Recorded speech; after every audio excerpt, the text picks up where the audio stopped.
as tired of seeing me at the podium here as I am at being here, because it usually means something bad has happened. But this is a good thing that has happened in light of a terrible thing, and that's the community coming together to express their shared commitment to standing firmly together against hate, however it rears its ugly head. Before I get into that, I know a lot of folks in the media are seeking videos or pictures or things from the case.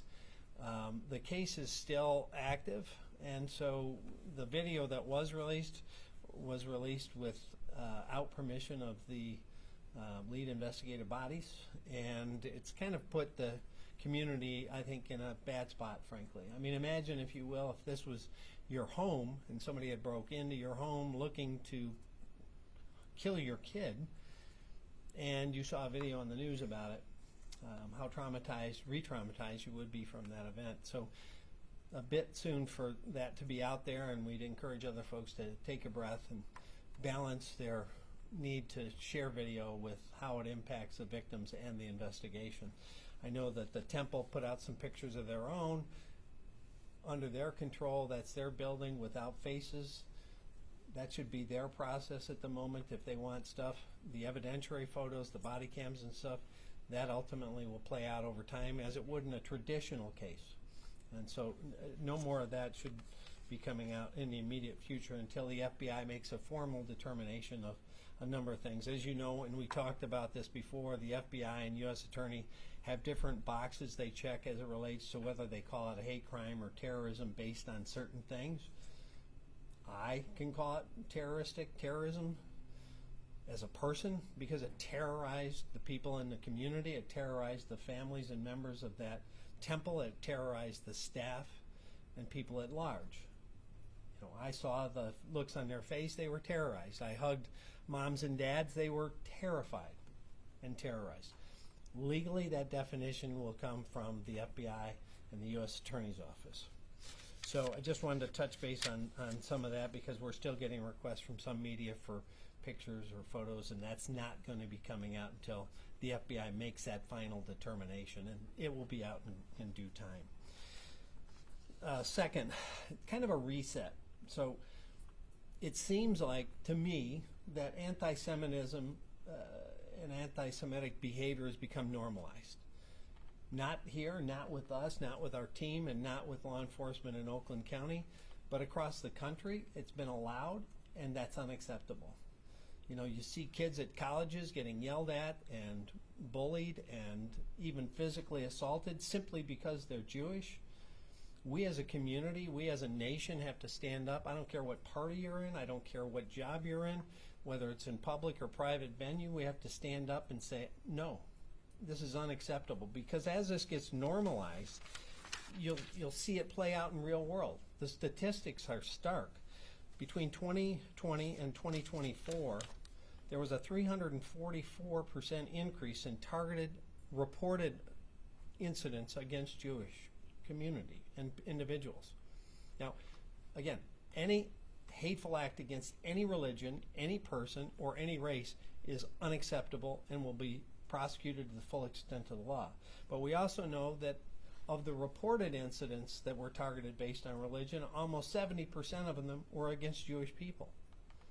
And somehow that's become normalized. And 2025 and 26 now have even worse numbers.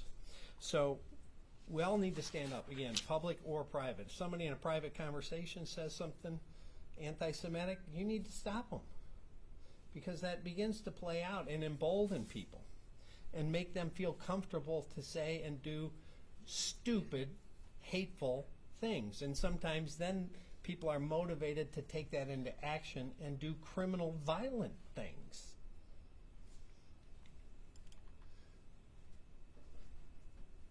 So,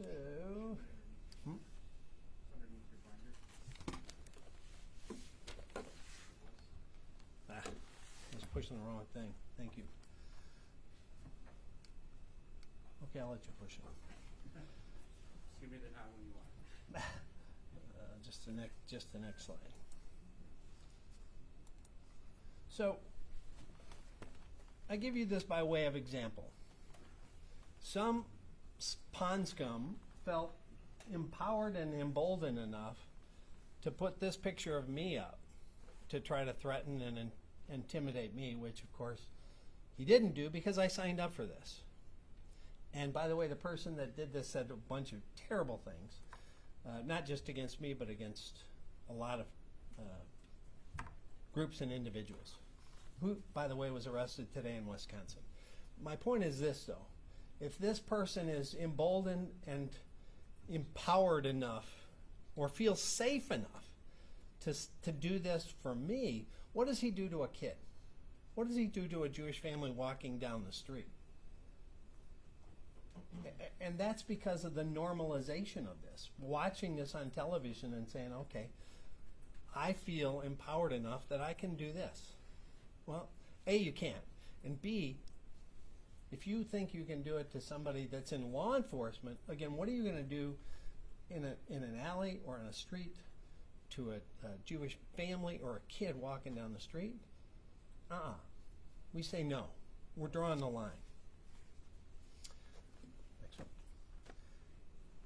One of the most chilling things that I saw many, many years ago is I saw a picture of police officers in Germany that were helping arrest Jews to send them off to their deaths. And that has stuck with me ever since. That was 20 years ago. And this picture shows a police officer that said no and he was put to death. My point of showing this is normalization is like the frog in the pot story, where it starts off and the pot is sitting on the stove and it's cool and you drop the frog in and you slowly turn up the heat and all of a sudden the frog is boiled and didn't realize it happened. This heat has been slowly turning up, and the absolute vitriol against the Jewish community has been ramping up over time to the point where people look at this and say, oh, that will never happen here. They probably said that there. And we all collectively have to say no. And that's why I'm so proud and happy to have all the folks behind me from interfaith, from a variety of faiths. Doesn't matter what faith you are, you're represented here. And again, all these faiths have been targeted by hateful people, but we're talking about what happened recently and the statistical percentage of targeted attacks against Jewish people. So where do we go from here? Next slide. As you saw earlier, House of Worship training, you can scan that QR code. We did that in December of last year. We're offering it again now. People can go and sign up, and we're going to provide that training at no cost based on the number. We're going to pick a venue that will accommodate that. Obviously, our first accommodation is going to be any facility inside of Oakland County, but we'd like to accommodate anybody that's interested in the region, so that will be based on the facility and the sign up. The second thing we're going to continue to do is communicate and partner. Our partners, West Bloomfield, Chief Young and his team, and all of the agencies in Oakland County. You saw over 600 police officers come to that event. We're even getting complaints we sent too many people. Let me be clear. If we've got people in risk, we're sending whoever we need to send, and we're going to take care of the situation and the threat, period. And if you think we sent too many people, turn off the TV. We're going to send what we need to send to stop the threat, protect the people, and make sure the situation is made safe. We're going to continue to do that partnership.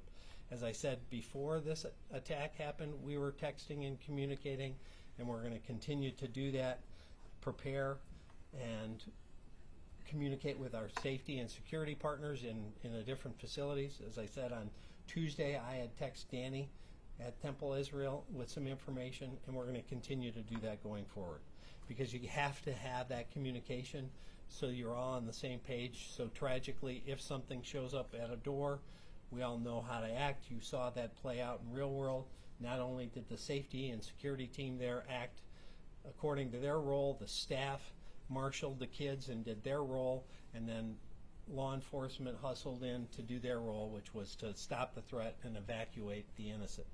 We're going to continue to do that. We also are going to make very clear we have zero tolerance for threats. After Oxford High School shooting, we got inundated with all sorts of threats, bomb threats, shooting threats. And we track them down. If you make a threat against a facility or institution, that is a crime, and we will find you. Zero tolerance. And the most important thing that I'm going to close with, if you see something, say something. Because the only way we get in front of these is someone tells us they saw or heard something. There's a thing we call leakage. There's usually some precursor that someone sees or heard. And it has to be shared robustly. And we have gotten in front of things in the past. We actually stopped a 6-year-old with a gun on the way to school after a parent told us that their little kid had heard about a threat. So we can get in front of these things if we share information. And we'd rather check out 100 nothings and miss one real deal. So that's going to be the watchword going forward as well. There will be continued communication about the case specifically with us and Chief Young and the FBI.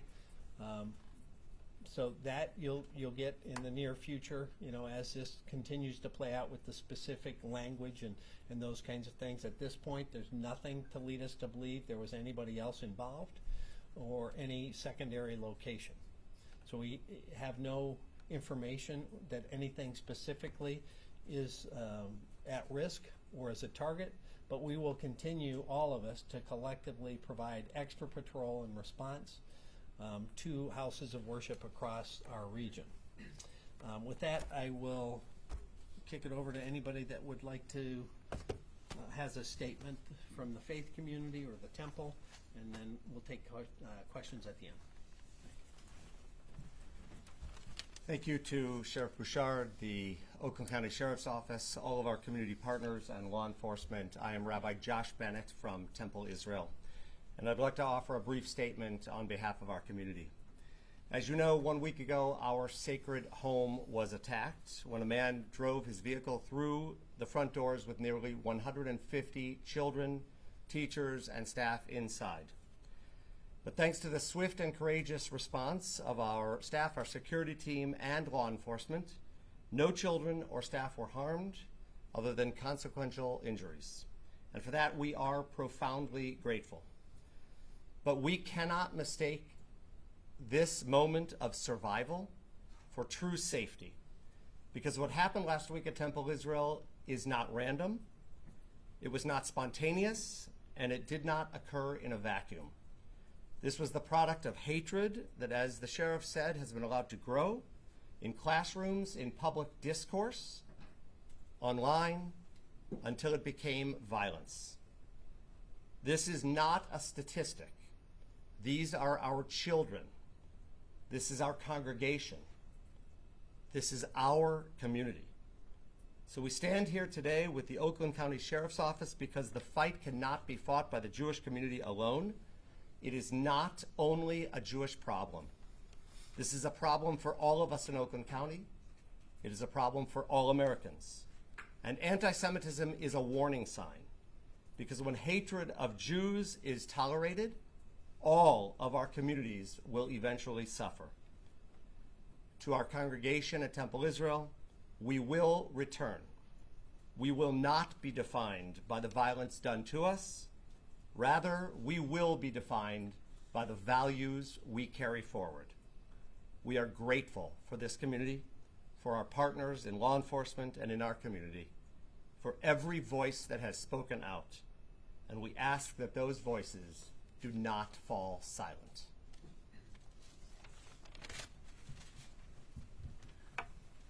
My name's Stephen Ingber. I'm the CEO of Jewish Federation of Detroit. I have two things to say. First and foremost, thank you. Thank you to all the law enforcement officers, too numerous to name, who are willing to give their lives for our children. And the other thing is, I want to say, we need your help. We can't continue at this pace. We can't continue having Jewish houses of worship desecrated. We can't continue to have the anti-Semitism rise at the level it's rising.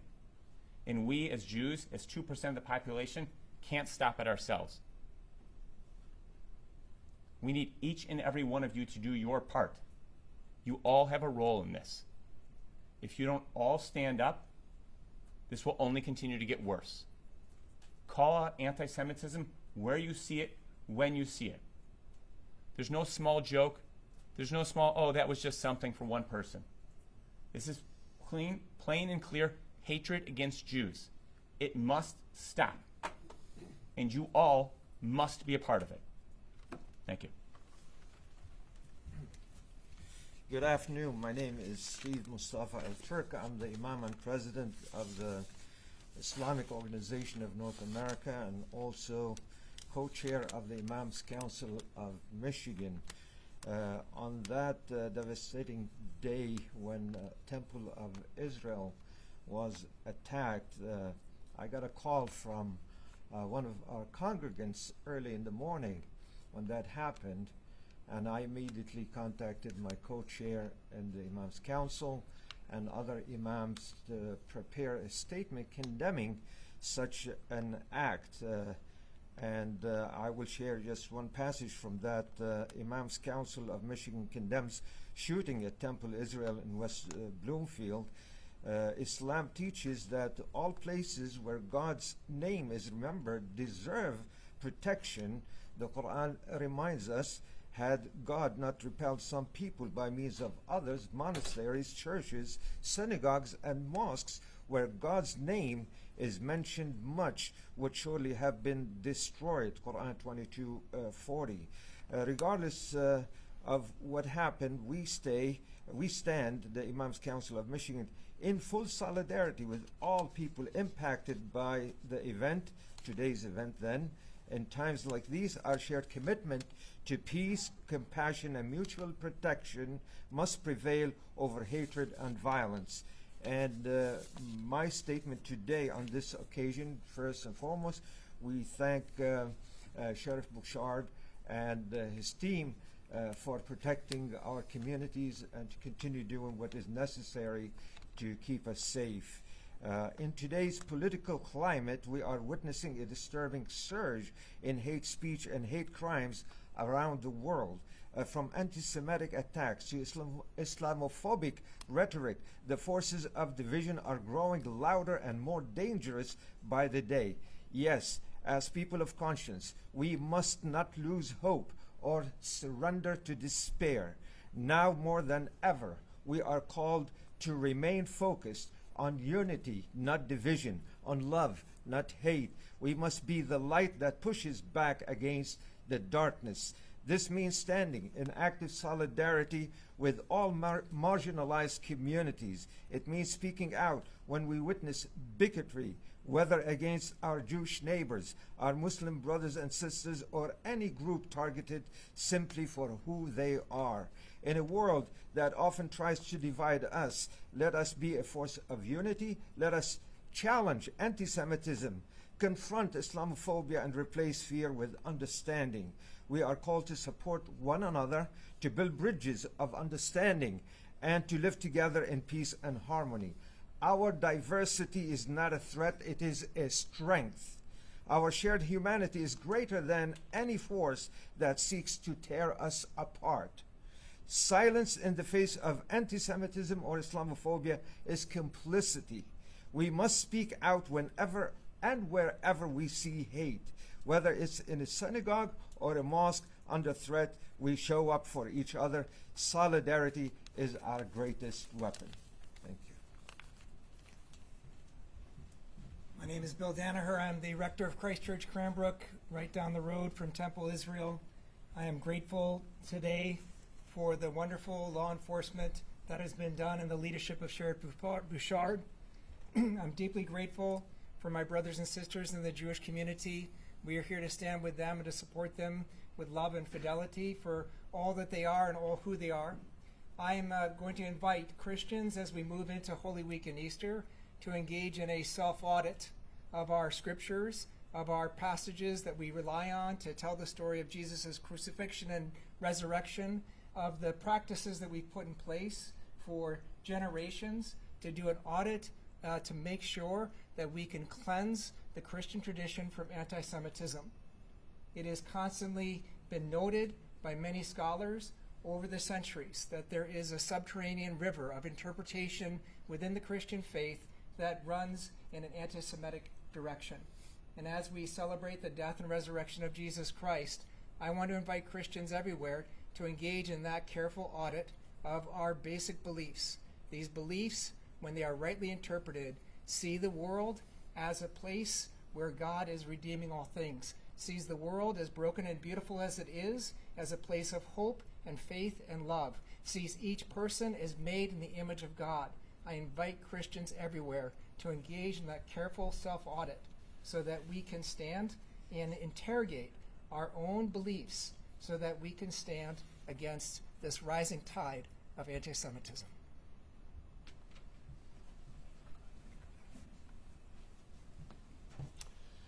Good afternoon. My name is Greg Geiger, and I'm the president of the Interfaith Leadership Council of Metropolitan Detroit. In just a few brief comments, we certainly endorse those things that have been said here today. I want to openly acknowledge and express appreciation for the tremendous support the Jewish community has given to the interfaith efforts of our overall community for many, many years. And without their support, we would not be here today as the Interfaith Leadership Council.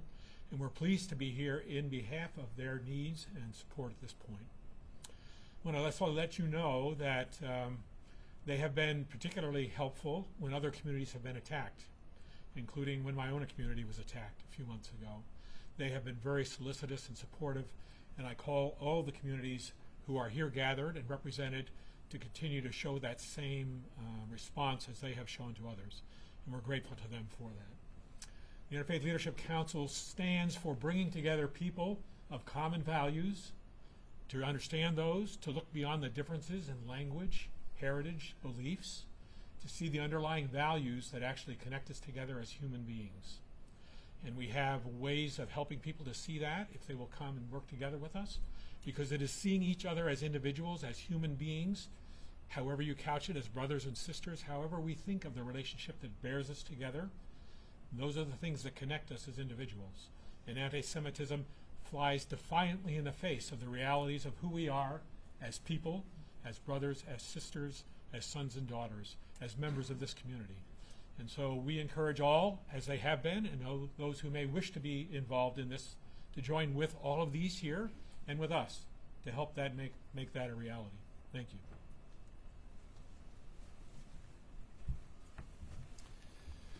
Questions? Yes. How are the repairs going at Temple Israel? Is there an update on that? And how is the security guard doing? Thankfully, all of our security guards are doing well. Danny himself is recuperating at home, and he will make a full recovery. Our building is currently under a restoration phase, and we are actively 24 hours a day doing the initial stages of restoration, and then we'll move to a rebuilding process. There's a lot of work to be done.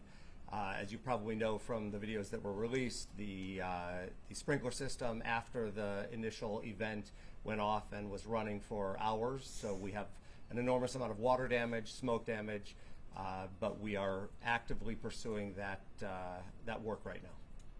Thank you.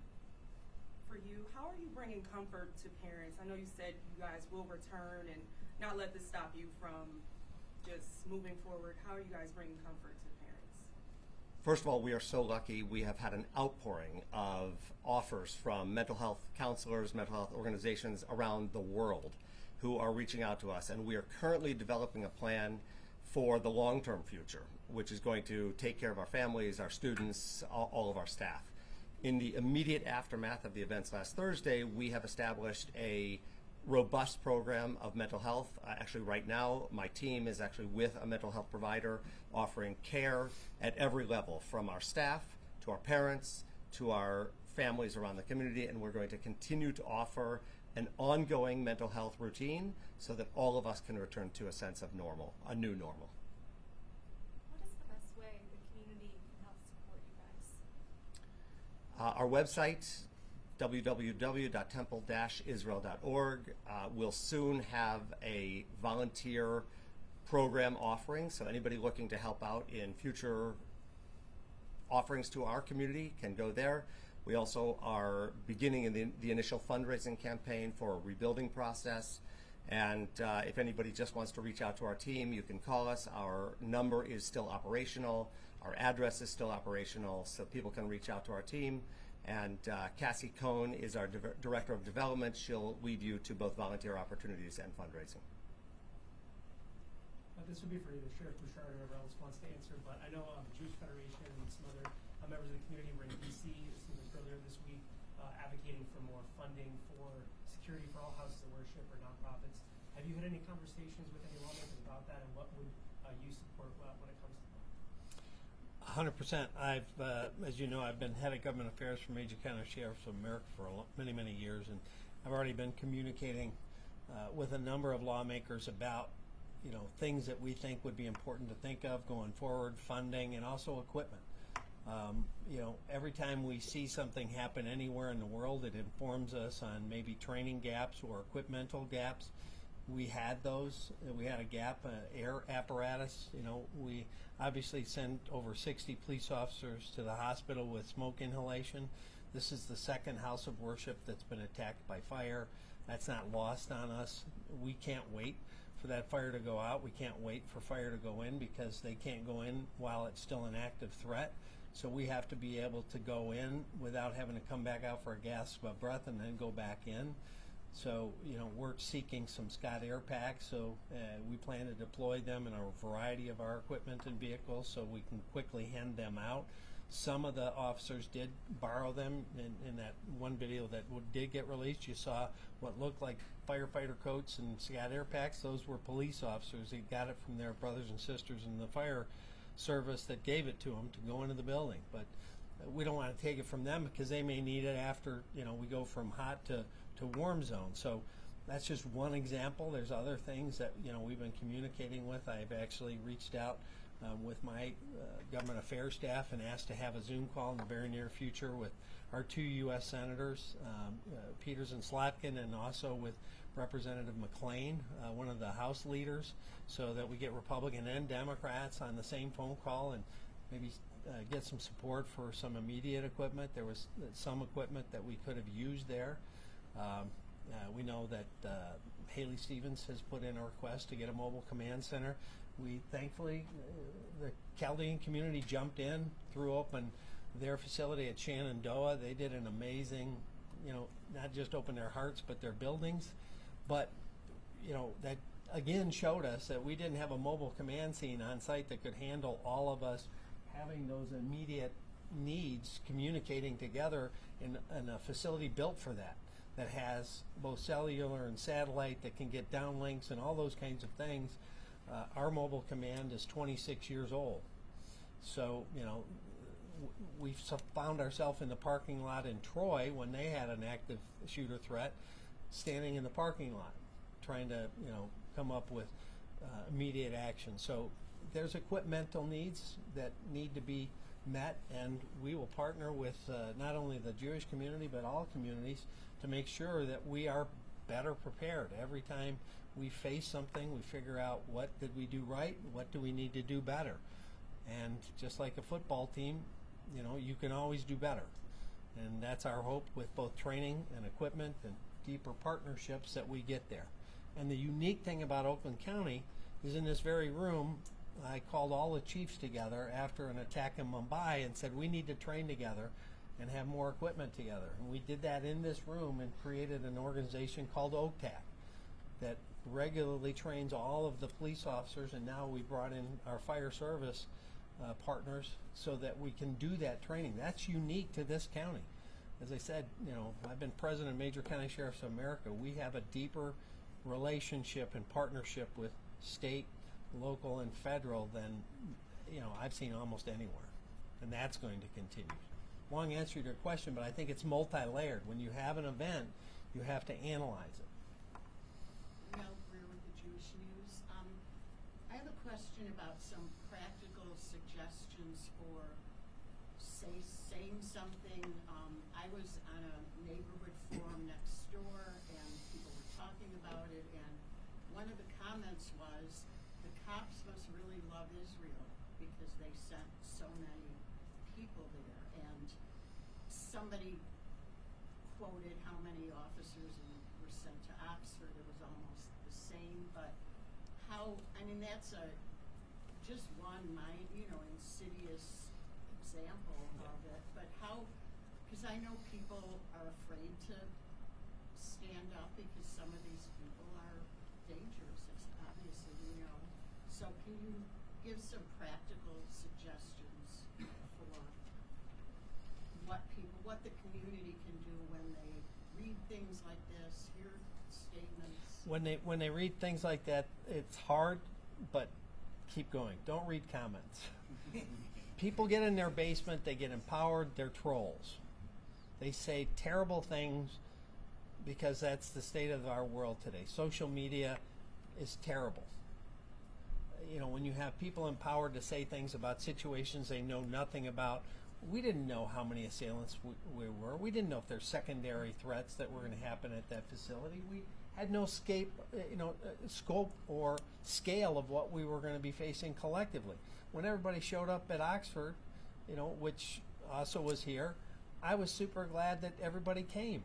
I'd rather be saying, okay, we're all set, you can go back to what you were doing, than say, we still need help and we can't do what we need to do. I mean, which would you rather have as a community? Us to be over-prepared or under-prepared? If it's your house and your kids are trapped in that and somebody wants to kill them, would you rather have us send too many or too little? Simple answer, but don't engage as a person with them, because you can't engage stupid. So if, say you're in person in a group and somebody says something like that, what? I mean, if we all are supposed to stand up, what? Well, the answer is, would you rather have over-response or under-response? Would you rather see people die because they don't have enough resources on scene and wait for others to get there? Or would you rather have them get there and say, we got enough, and send them back? I mean, it's a simple thing. And the same person is probably buying way too much homeowners or renters insurance and car insurance, not anticipating that their house is going to burn down, but they're prepared for it. So we need to be prepared for whatever we may face. And sometimes we don't know what that will be. We try to look around the corner and see what the threat may do or how it may adapt, and we have to adapt and evolve to be able to meet it. After the Virginia Tech shooting, I ordered bolt cutters put in our cars because that attacker had chain doors. So we try to look around the corner, and we try to come prepared with as much and more than we need. We can always scale back. And if people don't like feeling that safety net, they can move to a less safe county. Okay, one other question. I read from the ADL that more than half of the anti-Semitic, assaults, threats, whatever, had to do with Israel. So I don't know if maybe Rabbi Bennett can speak to that, but... Well, I guess in the general sense, there's no justification for trying to kill kids. So I don't know, whether you blame it on something that's going on someplace in the world or not. I'm sorry. No, that's not acceptable. You don't go into somebody's house, or in this case a house of worship, and try to kill kids from 0 to 5 because something happened in another part of the world. You can't justify that crap to me, period. Sorry. But... Amen. Yeah. Yes. Sheriff, the Director of National Intelligence yesterday, Tulsi Gabbard, testified to the Senate that a family member of the Temple Israel attacker was a Hezbollah leader. Are you able to confirm that? That was the first time the federal official had said openly on the record that there was a tie to a Hezbollah leader. Are you able to confirm that? Well, we had a lot of that information on the day that this was happening, but obviously, the federal officials are making the confirmation of some of the specificity as it relates to the individual or their family. So I don't really want to step on their toes on that, but obviously a lot of that's out there and pretty obvious. And just a quick follow-up. Fox News had... And I would also say on that point, just so you know, the ambassador from Lebanon sent me a communication immediately deploring this attack. Period. Hard stop. And then the second question, Fox News had released a photo of the suspect. It showed him with a long rifle, and they said that rifle was used in the attack, and that he also had